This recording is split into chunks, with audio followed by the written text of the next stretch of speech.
जय भवानी जय शिवराय। छत्रपति शिवाजी महाराज राजमाता राष्ट्रमाता जिजाऊ माँ साहेब और परमार वंश की कुलदेवी गढ़कालिका माता, इनको नमन करके मैं श्री व्याख्याता प्राचार्य दादा साहेब कोरेकर पवार आज परमार वंश के प्रसिद्ध महाराजा चक्रवर्ती सम्राट महाराज विक्रमादित्य की जानकारी आपके सामने प्रस्तुत करना चाहता हूँ। महाराज विक्रमादित्य ये परमार कुल के कुलश्रेष्ठ माने जाते हैं, उज्जैन के महाराजा माने जाते हैं।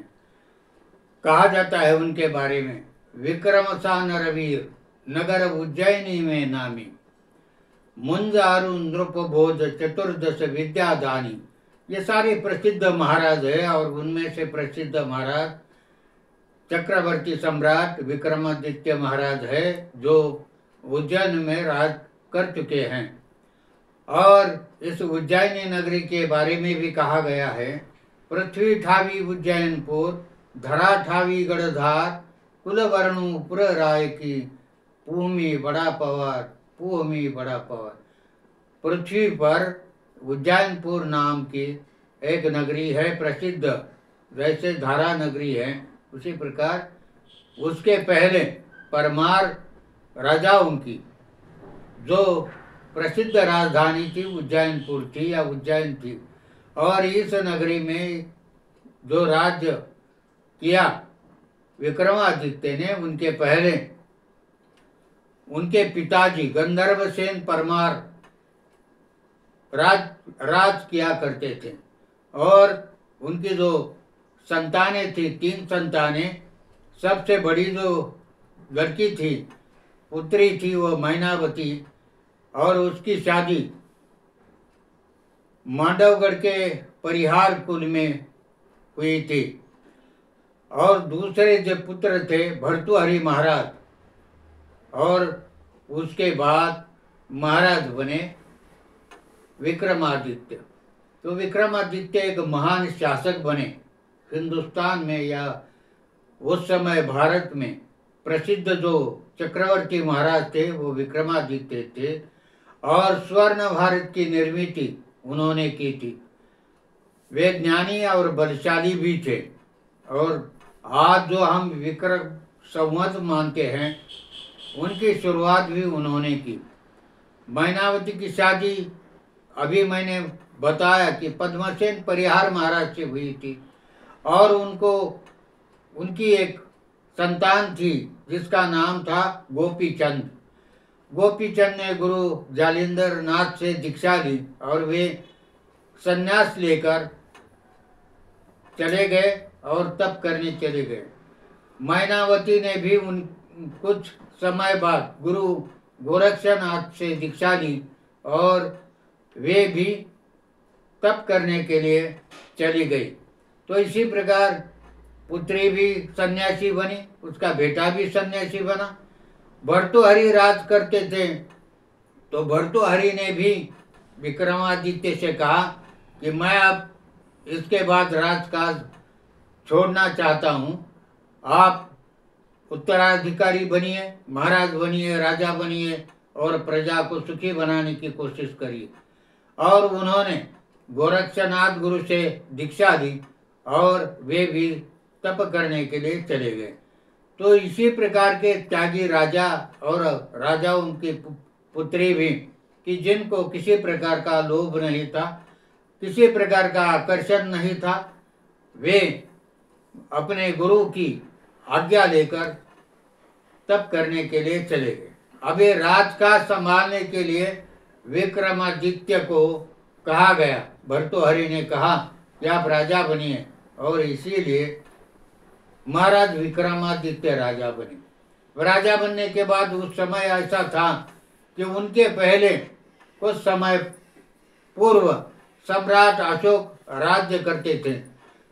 और सम्राट अशोक मौर्य के काल में उन्होंने जो कलिंग पर चढ़ाई की, और इसमें जो बहुत सी प्रजा मारी गई, उसके कारण उनका मन द्रवित हुआ और उन्होंने बौद्ध धर्म की दीक्षा ली।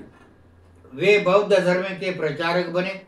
उनके पुत्र और पुत्री भी बौद्ध धर्म की प्रचारक बने और 25 वर्ष तक उन्होंने जो राज्य किया बौद्ध होने पर या बौद्ध धर्म स्वीकार करने पर। उसके पहले तो वो सनातनी हिंदू थे, लेकिन ये हिंसा के कारण उनके मन परिवर्तित हुआ और जिसके कारण 25 वर्ष तक उन्होंने बौद्ध धर्म का प्रसार और प्रचार किया। उनके बाद जब इनका उदय हुआ विक्रमादित्य का, तो उन्होंने देख लिया वो सनातन हिंदू धर्मीय थे और सनातन हिंदू धर्म लगभग अशोक के काल में मृतप्राय हो चुका था। ये इसका दुख चक्रवर्ती सम्राट को हुआ और उन्होंने सोच लिया कि हम अपना पुराना धर्म जागृत करें। उस समय रामायण और महाभारत ग्रंथ जो हिंदू धर्म की आधारशिला थी वे लगभग लोग भूल चुके थे और उनकी खोज करके उनका पुनर्निर्माण करने का कार्य महाराज विक्रमादित्य ने किया।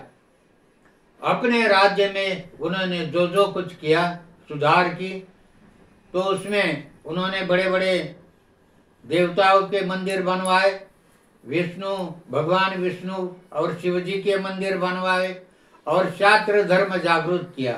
क्योंकि सम्राट अशोक के काल में सैनिक भी बुद्ध धर्म का प्रचार करते रहे और क्षत्रिय धर्म लुप्त हो चुका था। उसको प्रबल बनाने की कोशिश महाराज चक्रवर्ती सम्राट विक्रमादित्य ने की। अपनी सेना को प्रबल बनवाया और एक नवरत्नों का दरबार भी उन्होंने स्थापित किया, जिसमें विद्वान थे, पंडित थे, कवि थे, लेखक थे, सभी प्रकार के तज्ञ थे, ज्योतिष का ज्ञानी पंडित थे। और इनके ही काल में महाकवि कालिदास भी उनके दरबारी नवरत्नों के दरबार में से एक थे, जिन्होंने अभिज्ञान शाकुंतल की रचना की, जो आज तक प्रसिद्ध हैं। तो इस प्रकार उन्होंने एक राज्य कारोबार का एक दिशा दी और जिनके कारण उस समय में उनके राज्य में सभी प्रकार का सुख, सामर्थ्य और संपन्नता आई। व्यापार में वृद्धि हुई। उनके काल में भारत में बनाया हुआ कपड़ा विदेशी लोग सोने के भाव से खरीदते थे।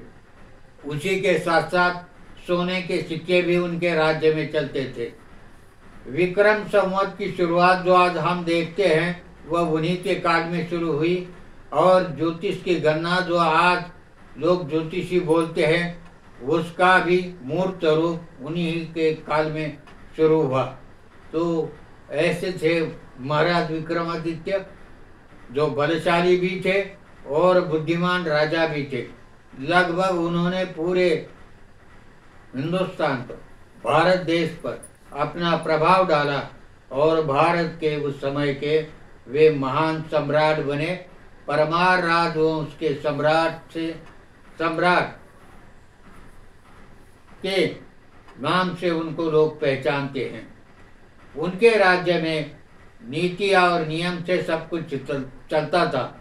हर नियम धर्मशास्त्र से चलते थे और न्याय नीति से न्याय किया जाता था, धर्म से और नीति से न्याय किया जाता था।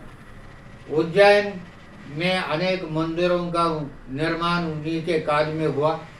कुलदेवी गढ़कालिका माता जो कहते हैं, जो आज धार में जिसका मंदिर बनवाया गया बाद में भोज राजा के काल में या उत्तर काल में, वो मंदिर परमार राजाओं ने पहले ही उज्जैन में एक गढ़ पर स्थापित किया था देवी को, और जिसके कारण उसे गढ़कालिका माता नाम पड़ा।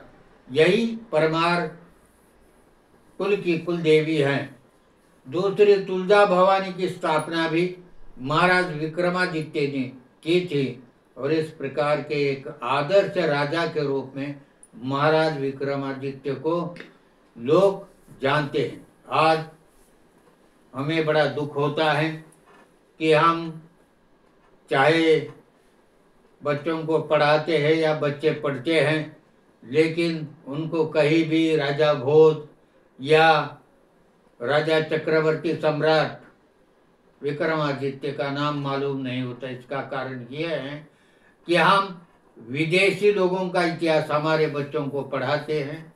विदेशी सम्राट कौन कौन हुए ये हम अपने लोगों को बताते हैं, लेकिन हमारे देश में रामायण से लेकर आज तक, रामकाल से लेकर आज तक अनेक वीर और न्याय नीतिज्ञ राजा हुए, उनके नाम लोगों को मालूम नहीं है। कहा जाता है कि रामायण का काल सर्वोत्तम माना जाता है, राम राज्य कहते हैं, और राम राज्य के बाद जो राज्य किया वो महाराज विक्रमादित्य ने किया। उन्हीं का अनुकरण और अनुसरण करके इस देश को न्याय और नीति पर चलने की सीख उन्होंने हमें दी। इसलिए आज मैं उन्हीं की याद में सारे परमार राजाओं को नमन करता हूँ, क्योंकि उनके पहले और बाद में भी बहुत से परमार वंश के जैसे राजा भोज जैसे प्रसिद्ध राजा हुए, उन्हीं को भी नमन करता हूँ।